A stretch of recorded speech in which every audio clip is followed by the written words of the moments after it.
Hello everyone, welcome to my channel. आज मैंने microwave का यूज़ किया है। आज मैं माइक्रोवेव में कुकीज़ बनाने वाली हूँ। तो आप एक बार जैसे पूरी तरह से देखना। कई लोग ऐसे हैं जिनके घर पे ओटीजी नहीं है और बेसिक ही माइक्रोवेव लेते हैं कि जिसमें रेगुलर कुकिंग भी हो जाए और कुकीज़ भी हो जाए, मगर कई लोगों को उसके फंक्शन बराबर पता नहीं होते। तो चलिए, मेरे अर्जुस किचन में आप सभी का स्वागत है। आज मैं यहाँ पे बना रही हूँ कोकोनट मैक्रोन्स, जो एगलेस है। सिर्फ ये 3 चीज़ों से बन जाएगा। तो सबसे पहले मैंने यहाँ पे लिया है 1 कप डेसिकेटेड कोकोनट, 1/2 कप है कंडेंस मिल्क और ये है मैदा, और 1/4 टीस्पून है बेकिंग पाउडर। ये ऑप्शनल है और जो मैदा है वो भी ऑप्शनल है, मगर मैं यहाँ पे ले रही हूँ। तो सबसे पहले हम यहाँ पे लेंगे कंडेंस मिल्क।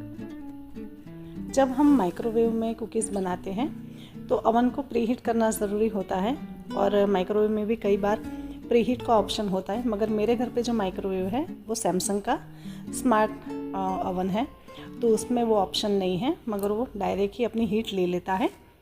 तो मैंने यहाँ पे कंडेंस मिल्क में 1/4 टीस्पून बेकिंग पाउडर ऐड कर दिया है और इसे अच्छी तरह से बीट करेंगे। अभी तक आपने मेरे चैनल को सब्सक्राइब ना किया हो तो प्लीज़ कर लीजिएगा, और आपको ये रेसिपी अच्छी लगे तो कमेंट भी ज़रूर कीजिएगा और एक लाइक भी ज़रूर कीजिएगा। देखिए, अच्छी तरह से बेकिंग पाउडर इसमें मर्ज हो जाना चाहिए। अब हम यहाँ पे लेंगे, देखिए ये बेकिंग पाउडर है और ये है कोकोनट एसेंस। आप चाहो तो यहाँ पे वनीला एसेंस भी ले सकते हो, मगर कोकोनट का जो फ्लेवर है वो ज़्यादा बढ़िया लगता है। आपके पास कोकोनट का एसेंस हो तो वही यूज़ कीजिएगा, ना हो तो वनीला चलेगा। इसे भी अच्छी तरह से हम एक बार मिक्स कर लेंगे।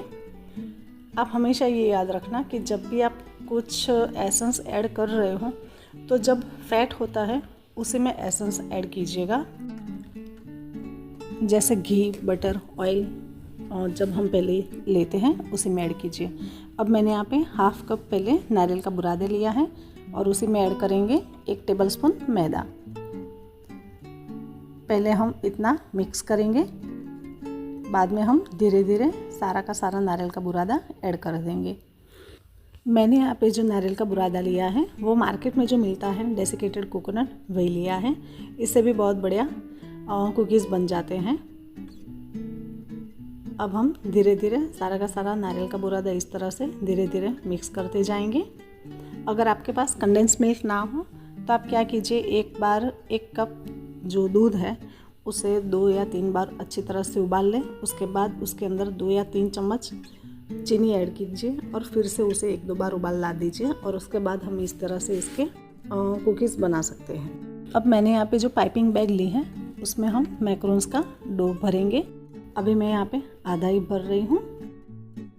मैंने जो नोज़ल ली है वो स्टार नोज़ल नहीं ली है। स्टार नोज़ल के अलावा जो गोल आती है मैंने आज उसी से बनाना सिखाया है, क्योंकि कई बार कई लोगों के पास स्टार नोज़ल नहीं होती है। तो आप इस तरह से डायरेक्ट पाइपिंग बैग में नीचे से अपने हिसाब से छोटा सा कट कर लीजिए, और इस तरह से भी आप बना सकते हो। तो मैंने आज बिल्कुल सिंपल वे से इसे बनाना सिखाया है। मेरे पास स्टार नोज़ल तो है, मगर मैंने आज इस तरह से बनाना सिखाया है कि इस तरह से भी आप बना सकते हो। अब हम इस तरह से धीरे धीरे ड्रॉप देते जाएंगे, और ऊपर जो थोड़ा सा पॉइंट है उसे हाथों से थोड़ा सा प्रेस कर देंगे। देखिए इस तरह से। अब हम इस तरह से सारे के सारे मैक्रोन्स बना देंगे। और मैंने यहाँ पे जो नॉन स्टिक डिश ली है जो अवन में आती है वही है। इसमें मैंने नीचे ना ही बेकिंग पेपर लिया है और इसे ना ही मैंने ग्रीस किया है, मगर फिर भी ये नीचे चिपकेगा नहीं। देखिए सारे के सारे अच्छी तरह से मूव भी हो रहे हैं। ये सारे के सारे बन के रेडी हैं। अब मैं यहाँ पे इसे ओवन में बेक करूँगी। तो ये है सैमसंग का स्मार्ट ओवन है। इसे हम पहले स्टार्ट करेंगे। इसके बाद यहाँ पे जो माइक्रोवेव के ऊपर के ऑप्शन में ही है कॉम्बिनेशन मोड, तो मैंने यहाँ पे कॉम्बिनेशन मोड लिया। उसके साथ मैंने 180 डिग्री सेट किया और बाद में 10 मिनट के लिए इसे रखूँगी। 10 मिनट के लिए रखेंगे। मैंने यहाँ पे जो ग्रिल ली है वो लोअर ग्रिल है। इसके ऊपर हम हमारी कुकीज़ रखेंगे। और इसे 10 मिनट के लिए अच्छी तरह से बेक करेंगे। देखिए बीच बीच में 180 भी आपको दिख रहा होगा।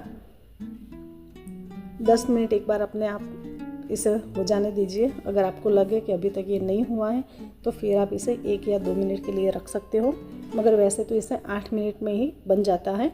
मगर मैंने इसे 10 मिनट के लिए इसलिए रखा है ताकि इसके ऊपर जो थोड़ा सा ब्राउन स्पॉट आता है वो बहुत ही बढ़िया लगता है। देखिए इस तरह से गोल्डन ब्राउन हो जाएंगे तो ये बहुत ही बढ़िया लगते हैं। अगर मैंने यहाँ पे 8 मिनट का टाइम इसे दिया होता तब भी ये पक जाते, मगर इस तरह से इसके ऊपर स्पॉट नहीं आते। अभी ये बहुत गर्म है, मगर फिर मैं दिखाती हूँ। ये नीचे बिल्कुल भी नहीं चिपके हैं और नीचे से कलर भी बहुत ही बढ़िया है। अभी ये थोड़े ठंडे हो जाए उसके बाद मैं इसे तोड़ के दिखाती हूँ। देखिए सारे के सारे अच्छी तरह से नीचे से भी परफेक्ट कलर आया है। ये सिर्फ 10 मिनट में बन गए हैं। अगर आप इसे OTG में बनाते तो पहले 10 मिनट के लिए इसे प्रीहीट करना पड़ता और बाद में 10 या 15 मिनट के लिए इसे रखना होता। देखिए मैं इसे तोड़ के दिखाती हूँ। अंदर से बहुत ही सॉफ्ट है और ऊपर से थोड़े से क्रंची। ये कुकीज़ बहुत ही बढ़िया लगते हैं।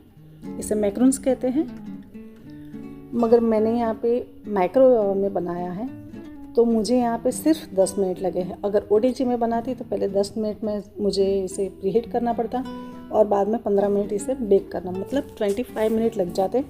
मगर सिर्फ 10 मिनट में ही ये कुकीज़ माइक्रोवेव में कॉम्बिनेशन मोड पे अच्छी तरह से बन गए हैं। तो मेरे हिसाब से ये अवन बेस्ट है कुकीज़ के लिए। अगर आपके घर पे भी इस तरह से माइक्रोवेव है और आपने अभी तक इसमें इस तरह से कुछ भी नहीं बनाया है तो मैंने जो ये रेसिपी आपको दिखाई है उसकी हाफ़ करके आप एक बार इसे ज़रूर बनाना और मुझे कमेंट में बताना है आपको ये रेसिपी कैसी लगी। चलिए मिलते हैं नेक्स्ट रेसिपी में, तब तक के लिए बाय बाय।